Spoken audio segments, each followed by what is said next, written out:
billahi minasyaitonir rajim. Bismillahirrahmanirrahim. Kuntum khaira ummatin ukhrijat lin-nas ta'muruna bil ma'ruf wa tanhauna 'anil munkar wa tu'minuna billah.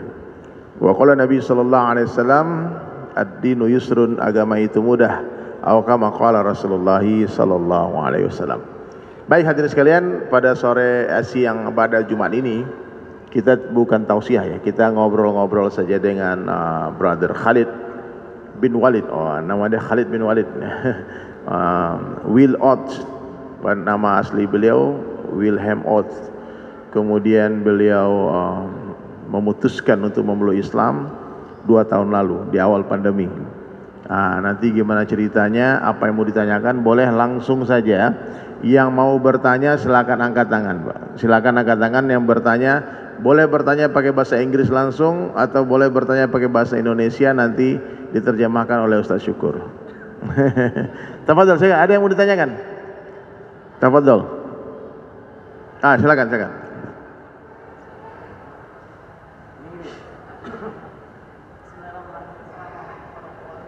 Waalaikumsalam warahmatullahi wabarakatuh.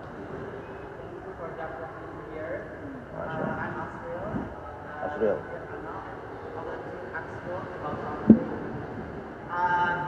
We know that you are a factor, and okay, thank you.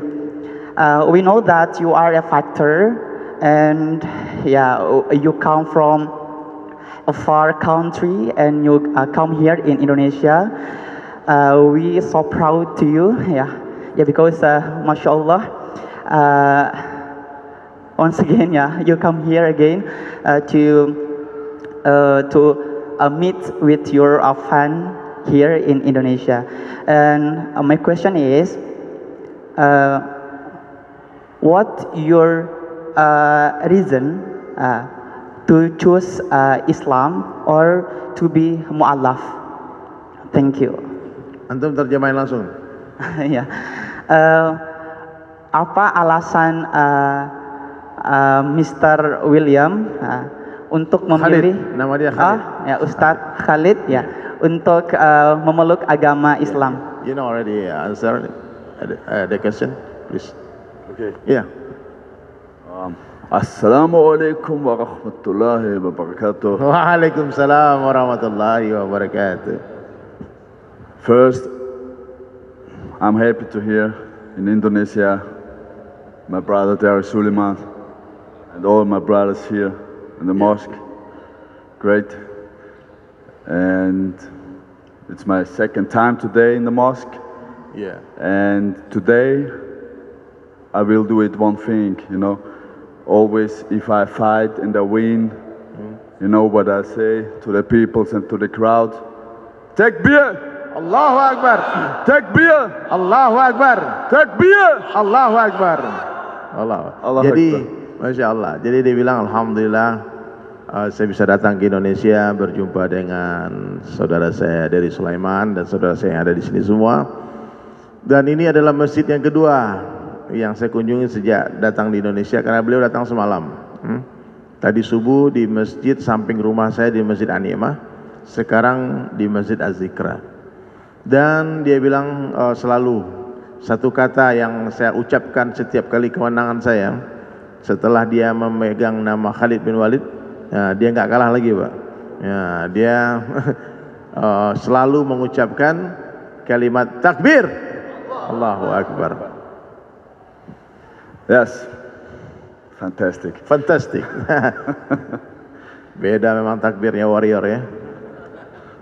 I'm the only man when I fight to do that. Ya, dia tidak peduli, hanya dia saja yang setiap dia tanding, dia dakwah di atas ring, dia takbir. Kemarin bahkan the last fight you bring Palestine. Yes, for Palestine. Ya, terakhir dia bawa bendera Palestina. Dia bilang, aku bertanding hari ini, berlaga hari ini untuk Palestina. Kemenanganku adalah kemenangan Palestina. Takbir. Allahu Akbar.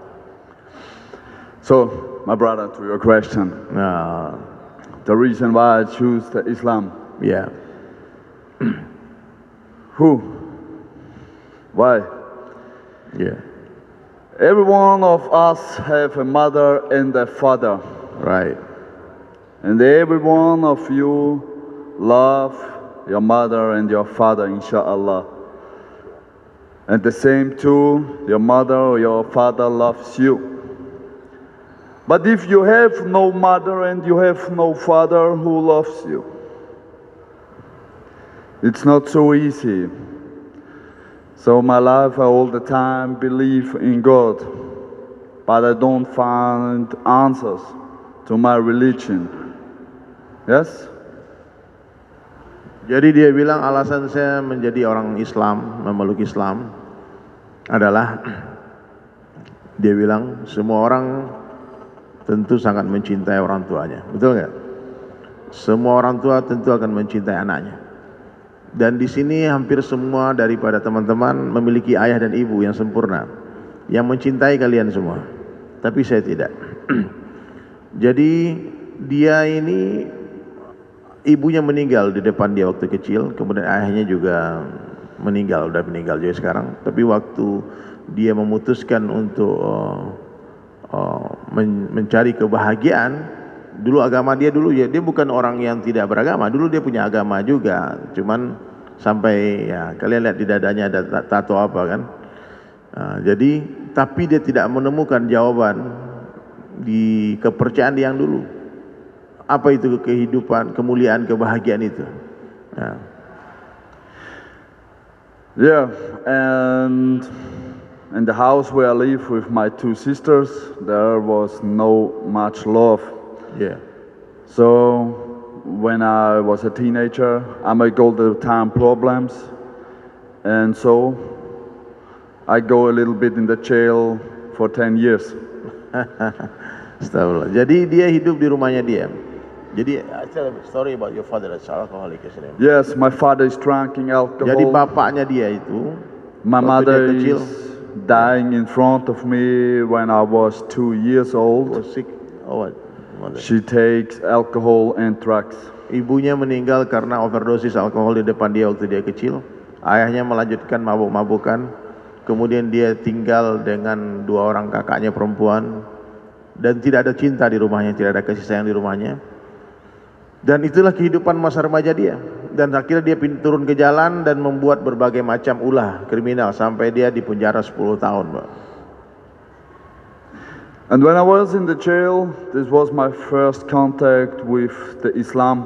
So a brother gave me the Holy Quran and give me and say to me, read it. Read it and you will see what happened. Ya.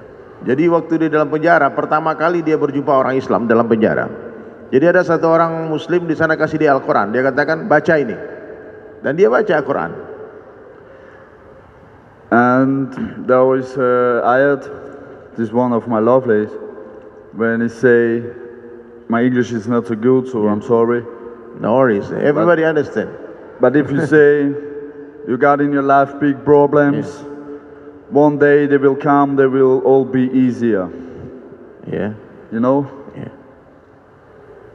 And yeah, at this time the Islamic State was very popular. Yeah. And so I was, when in this time I was in the jail, I go on the side to extremist. Yeah. Yeah, and this was for me the wrong Islam. But you must do it and you must learn it. Iya. Jadi orang yang mengajarkan Islam kepada dia di dalam penjara itu ekstrim, Pak. Ngeri. You tell me this morning about who you doing Coca-Cola. Yeah, when I was in the jail and I go and one man stand with Pepsi or with Coca-Cola, I tell him, I will cut your head if you drink that one time ago. So this is With one Coca-Cola dies one Palestinian. ya, jadi gini, dia ketemu orang Islam yang ekstrim dalam penjara, ya. Waktu itu Islamic State, ya, itu ISIS lagi populer. Ya, lagi heboh-hebohnya kan. Jadi orang-orang yang dipenjara di sana tuh kasusnya ya teroris, ini semua orang-orang ekstrim ya. Dan orang yang mengajarkan dia Islam itu strict. Jadi kalau ada orang Islam yang minum Coca-Cola atau Pepsi, dia katakan, kau minum sekali lagi Coca-Cola, kupotong lehermu. Kayak gitu ekstrimnya. Dan benar, satu orang Palestinian minum Coca-Cola dalam penjara itu dibunuh, Pak, gara-gara Coca-Cola, Pak. Jadi setelah itu, after this, After this, I go from the jail out, yeah, and you don't like Islam because of I don't this. like Islam at this time. Jadi ketika dia melihat orang Islam itu ekstrim, dikit-dikit potong leher, dikit-dikit bunuh semua kan, akhirnya dia putuskan dia tidak tertarik dengan Islam. Dia meninggalkan Al-Quran yang dia pelajari, dia baca, dan dia bilang Islam itu tidak, agama tidak bagus. And many years later, I go Yeah. with my wife. At this time, she was my girlfriend. Yeah. To St. Pölten. And we open a fight studio, a boxing Yeah. studio. Jadi waktu dia lepas keluar dari penjara, waktu itu dia sama istrinya sekarang, waktu itu masih pacarnya, girlfriend. Jadi mereka bikin bisnis, bikin gym gitu, bikin tempat latihan bela diri, tempat studio bela diri. And when I see how nice the parents to be her children, Yeah. to my students, so my heart goes up, and I ask myself, maybe is this the real Islam? Jadi yang belajar di tempat dia itu Pak, yang mendaftar kebetulan anak-anak orang Islam yang latihan bela diri di tempat dia. Dan itu orang tua Muslim yang datang mengantarkan anaknya, itu dengan penuh akhlak yang luar biasa. Anaknya hormat ke ibunya, ibunya juga menungguin dengan orang tua dengan kasih sayang, dengan cinta. Dan dia melihat ini ada yang berbeda. Islam yang di dalam penjara yang dikit-dikit potong-potong leher itu, kemudian ini Islam yang penuh dengan cinta. Kemudian dia mulai berpikir, jangan-jangan ini yang Islam yang benaran, yang di dalam penjara itu nggak betul Islamnya gitu. Nah. Yes, and this is why I then take the Shahada in the lockdown. Jadi berhubungan dengan itu pas lockdown kemarin kan dia nggak kemana tuh, maka dia ambil syahadanya juga di dalam online. When online you make syahadah first time ya. Yes, I make Yeah. it online. So Jadi syahadah pertama pakai Zoom Pak. Takbir. Allahu Akbar. Jadi jangan remehkan nih sosial media Pak. Jadi bisa juga kita dakwah di sini ya di sosial media. Dan you complete the story about you fight with the Muslim fighter, you never win. Yes. This also I the always reason. fight versus Muslims, sometimes, not Yeah. always. Yeah. And I lose. I all the time lose versus Muslims. They got a other spirit. Jadi gini, dia ini nggak pernah kalah sebelumnya Pak. Sebelum dia masuk MMA dia tuh street fighter. Dia petarung jalanan. Wah ngeri Pak. Ini tangan antum mau coba nanti coba sekali Pak. Coba Pak. Mau dibanting boleh, mau digebogem sekali boleh. Ya, ini horor Pak. Jadi subhanallah, dia orang yang paling ditakuti. Satu hari dia bertarung dengan satu orang fighter Muslim, ya, dan dia kalah Pak. Dan dia bingung, kenapa aku bisa kalah sama orang ini? Dan dia lihat ternyata dalam tatapan mata musuhnya orang Islam ini berbeda memang.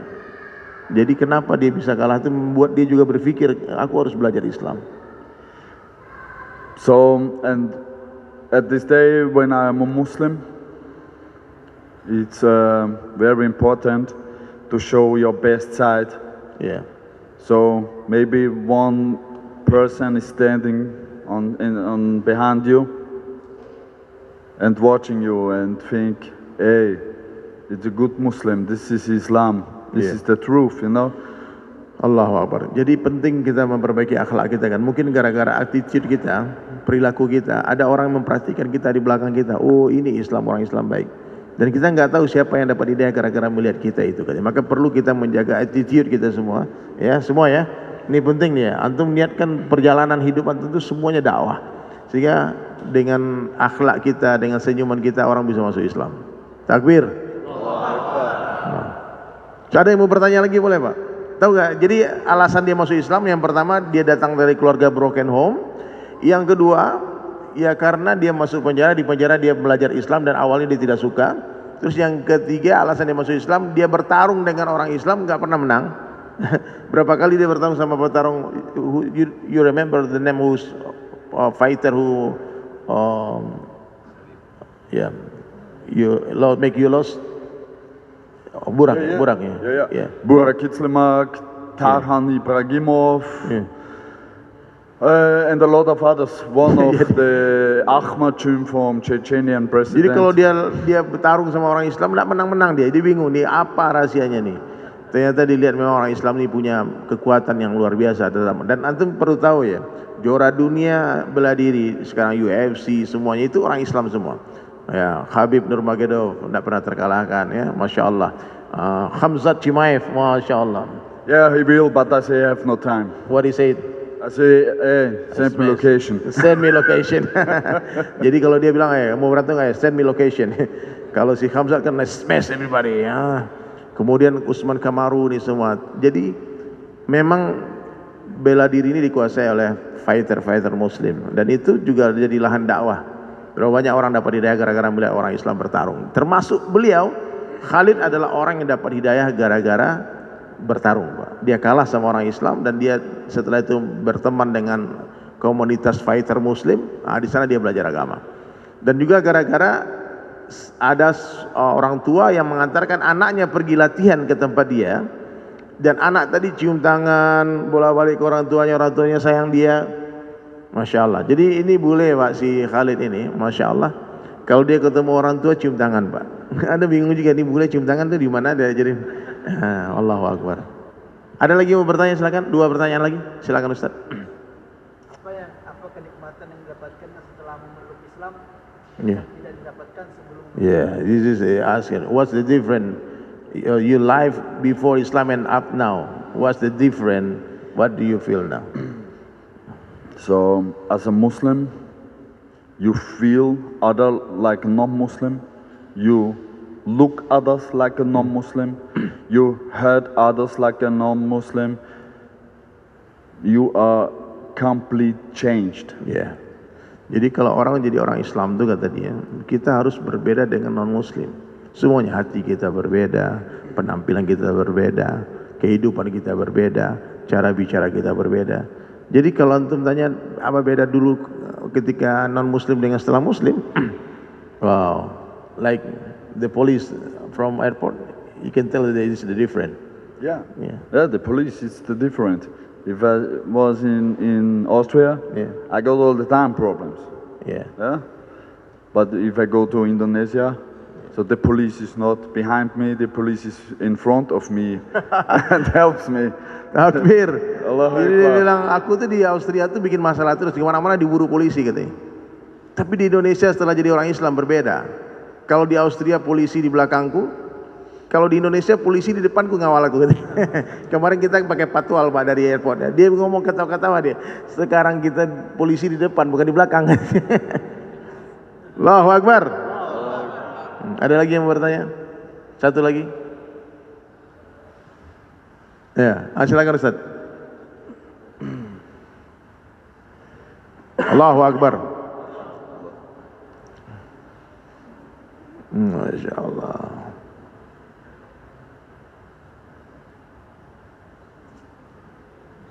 Silakan, silakan.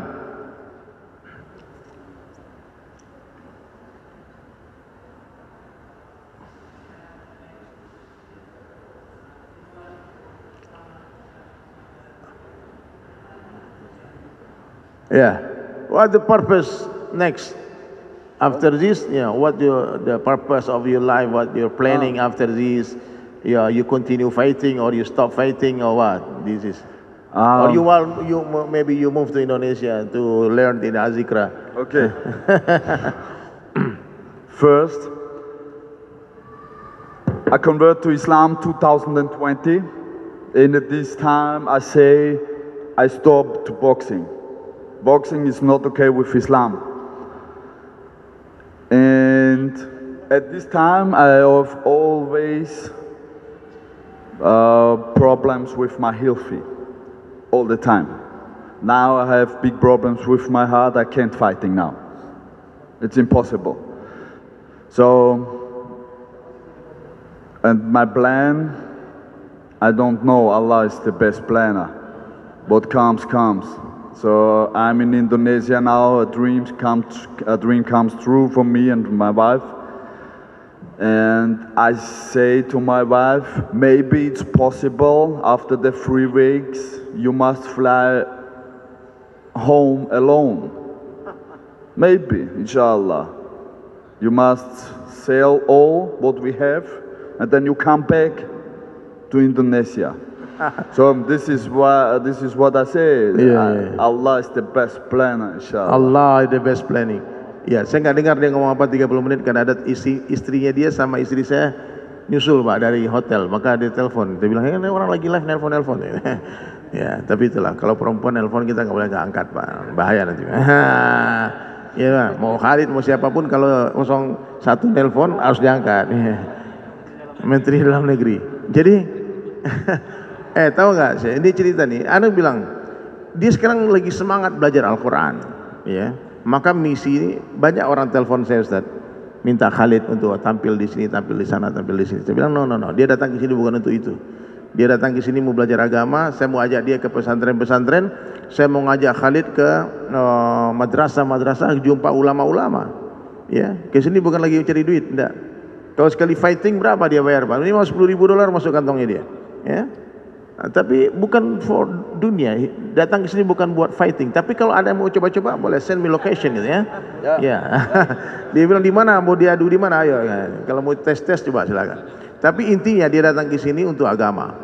Jadi mungkin setelah ini kan besok saya ajak dia pergi ke Batam, ke Tanjung Balai Karimun, jumpa Habib Alwi, kemudian melihat suasana agama di sana. Setelah itu saya akan ajak dia ke Buya Yahya, ke Temboro. Mau ngajak dia ketemu Ustaz Abdul Somad mungkin insyaallah, mudah-mudahan ada waktu jumpa dikonekkan. Kemudian banyak selebritis yang mau ajak ketemu juga, tapi tidak penting Pak. Yang punya followers 20 juta, 30 juta bisa aja collab sama dia. Tapi saya nggak mau nanti kedatangan dia ke sini hanya fokusnya jadi dunia lagi. Nah, dunia ini sampah kan, nggak ada apa-apanya kan. Nah, jadi datang ke sini karena Allah, ya dia datang pakai biaya dia sendiri. Saya coba rayu-rayu ngomong come to Indonesia, tapi dia datang sendiri Pak. Mestinya orang kayak gini kita beliin tiketnya Pak. Ya, kita beliin tiketnya, kita siapin semua. Dan sekarang kalian semua dengar apa yang maksud hidup beliau di sini. Dan istrinya dia berhijab, meninggalkan pekerjaan dia yang gaji besar. Dia memutuskan untuk tidak bekerja, nggak apa-apa.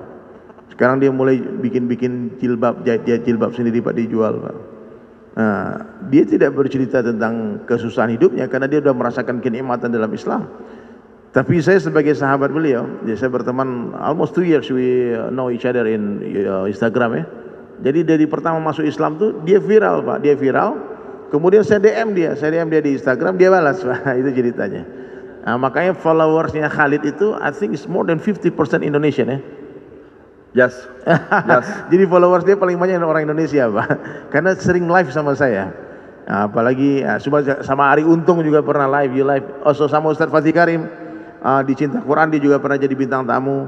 Jadi saya ajak beliau untuk berhubungan dengan komunitas-komunitas Islam di Indonesia. Dan Indonesia adalah tempat yang itu sampai dia bilang gitu. Mungkin saja dia 3 minggu di sini, tiket balik tanggal 22 Pak.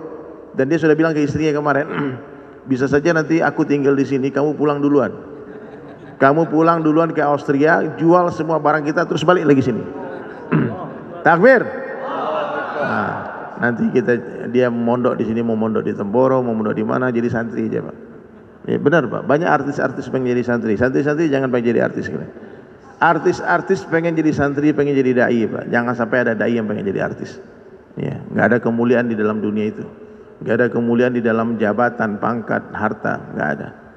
Ya, jadi kalau kedepannya, ya mudah-mudahan Khalid, I wish ya Allah is the best planner. Kata Allah sebaik-baik pembuat rencana. Ya, Allah sebaik-baik pembuat rencana, dan mudah-mudahan ya kita berharap Khalid di sini ya bisa ngajarin kita gulat juga kan. Ya, siapa tahu nanti Ustaz Syukur dilatih jadi six pack juga. Ada lagi? Sudah. Baik, satu lagi teman-teman sekalian. Kami mungkin masih sekitar setengah jam sambil menunggu rombongan, masih ada di ruangan Abdurrahman. Jadi teman-teman yang Allah gerakkan hatinya untuk memberi sesuatu hadiah kepada mu'alaf. Mu'alaf itu hasanah 8. Dia berhak menerima zakat, ya. Apalagi dia tamu kita Pak, dia tamu, ya kalau antum mau memberikan ke dia langsung, ya itu hak dia jelas. Tapi kalau antum mau titip ke saya nanti untuk biaya perjalanan dia, hotel dia, tiket dia kemana-mana, saya akan sampaikan amanah itu. Ya, karena saya sudah bilang sama dia, selama kamu di Indonesia, no 1 rupiah, no $1 your money, you can spend your money for your food, for your accommodation, for hotel. Jadi kalau ada tamu Pak, saya pernah 4 bulan di Hindustan, di India, khuruj, 1 rupiah pun uang tak boleh keluar Pak. Kalau keluar dibalikin sama orang tempatan Pak. Dia marah Pak. I tell story about my experience going to India. Next time with me, we go to India insyaAllah. Insyaallah. Next Muslim country. Insyaallah. Jadi di India itu Pak, saya belajar Ustaz. Kalau tamu, lebih dari raja. Saya pernah makan 1 piring, you know. Di India itu nggak pegang makanan, Pak. Disuapin sama ulama. Saya pegang, ditahan, disuapin sampai habis.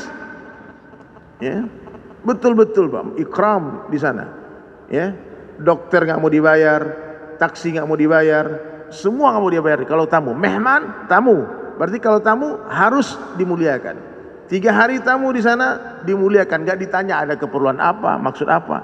Jadi kalau di India, Pakistan, Bangladesh, kenapa jemaah tabligh sering belajar dakwah ke sana? Antum kalau masuk ke sana ke masjid, tidak boleh masak Pak. Kompor kita disembunyiin sama mereka. Disembunyiin. Tapi anehnya kalau mereka ke sini, mereka pun nggak mau dimasain. Jadi aneh Pak, orang sana tuh ke sini nggak mau diikram, pas kita ke sana nggak mau juga dia diikram juga sama kita. Nah, jadi komplainlah satu orang ustaz waktu itu komplain, kenapa waktu di Indonesia kamu tidak mau dimasain, sekarang kami pun nggak boleh masak. Jawaban dia, waktu kami ke negara Indonesia, kami belajar menjadi muhajirin yang baik. Muhajirin yang baik tidak menyusahkan orang Ansar. Sekarang, nah, waktu kami ke Indonesia, kami belajar jadi muhajirin yang baik. Tapi waktu kalian ke sini, kami belajar menjadi Ansar yang baik. Ansar yang baik tidak menyusahkan orang muhajirin. Jadi 2-0 kita kenapa? Nah, belajar dakwah ke sana ya. So I tell us about how to in Islam teach us about to make honor for your guests. Ya, ini penting Pak. Dia juga bawa Khalid, dia bawa donation ke sini. Dia bawa uang ke sini. Nanti dia akan datang ke pesantren-pesantren memberikan bantuan. Saya bilang okay, for donation you can spend your money, but for your food, for your drink, for hotel, for buying clothes, for semua, not your money. I have my money. Takbir, padahal nggak ada duit juga pikir-pikir. On the first time you say my money is haram. Saya bilang di mobil, your money is haram in Indonesia for your food. Paham ya? Jadi kalau ada tamu datang ke masjid-masjid kalian nanti bapak-bapak semua, muliakan mereka. Kalau kalian beriman kepada Allah dan hari akhir, muliakan tamu. Kalau ini bukan sekedar tamu Pak, dia seorang mujahid, dia seorang warrior, da'i Pak, tidak mudah Pak. Di Indonesia ya tidak berani orang teriak-teriak Save Palestine Pak. Takut akunnya di ban kan? Ya, dia Pak, live TV Pak, takbir Save Palestine. Can you say takbir again? Takbir, Allahu Akbar. Beda Pak, getarnya beda. Paham ya? Jadi kalau ada yang mau memberikan sesuatu hadiah, mau tasbih, mau tadi awang ngasih siwa, Ustadz ngasih sorban, silahkan. Ini sesuatu mungkin bagi kita nggak banyak, tapi bagi dia itu berkesan Pak. Dia sampai tadi pagi di masjid pagi tadi, dia nggak habis pikir kok bisa orang Indonesia kayak gini. Tapi bilang accept it, karena itu tanda cinta. Ya, justru kalau kamu nggak terima, tapi kamu dibilang sombong sama orang sini. Oh gitu ya. Awalnya nggak mau terima tadi, kaget dia Pak, pertama kali orang kasih. Ya, jadi if somebody give you something in Indonesia, this not because of insulting you, not, but this is because of love. Yeah. They will give something love. Yeah. If you want to give, this is your business. Yeah. But they want to give, we accept. We want to give to somebody else. This is our next mission. Nah, jadi itu ya, mungkin itu saja dari saya, dari Khalid bin Walid. Saya syukur ada yang mau ditambahkan. Baik. Kalau di sana gulat, di sini gelut, gitu ya. Alhamdulillah kita senang dengan kehadiran beliau-beliau dan menambah pencerahan buat kita. Kami hanya mengingatkan insya Allah Ahad besok kembali kita zikir di sini. Dan ini menarik juga anak muda masih anom, Gus Yusuf bin Kiai Haji Uzairon. Tentu kita sudah paham siapa Kiai Uzairon dan kami sudah ziarah juga ke makam beliau di Temboro. Maka sampaikan kabar ini kepada kawan-kawan yang lain. Kita penuhi lagi masjid kita insya Allah Ahad besok ya. Ahad besok dan kita akan berzikir bersama dan insya Allah Gus Yusuf akan bersama dengan kita dan tentu ulama-ulama yang lainnya ya. Mudah-mudahan siap hadir. Dan kalau juga untuk menambah amal buat kita, share. Sudah ada apa namanya? Flyernya, silakan di-share sebanyak-banyaknya. Sebanyak orang yang datang, insya Allah itu menjadi kebaikan buat kita. Ya, insya Allah siap semuanya? Insya Allah. Ya, mudah-mudahan Allah rahmati, Allah berkahi kita. Dan kita mau ambil foto bersama dengan beliau ya. Nah, di sini mungkin mejanya bisa digeser.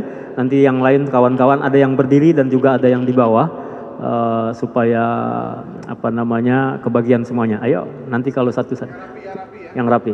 We here biar di tengah ya. Yang lain di belakang dan di bawah, maaf supaya kelihatan. Ayo semuanya kita merapat.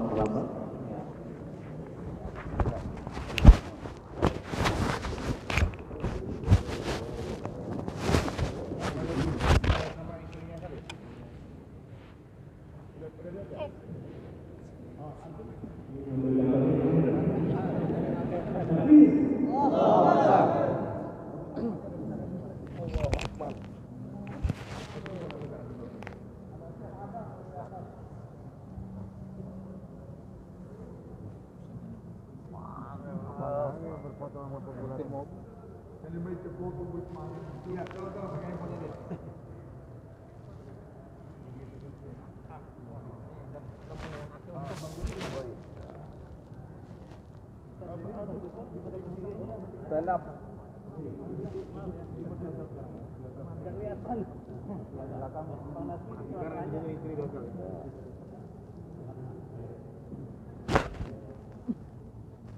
Fabian, kumpul di hotel, Pak. Dia dan di hotel, besok di hotel. Iya, Pak. Iya. Ditunggu di hotel ya. Kalian ke hotel ya, jemput dia di hotel ya. Kalau nggak habis suruh Pak Wali ke rumah ya. Takbir. Ya. Suruh Pak Wali ke rumah ya. Hey. Free Palestine.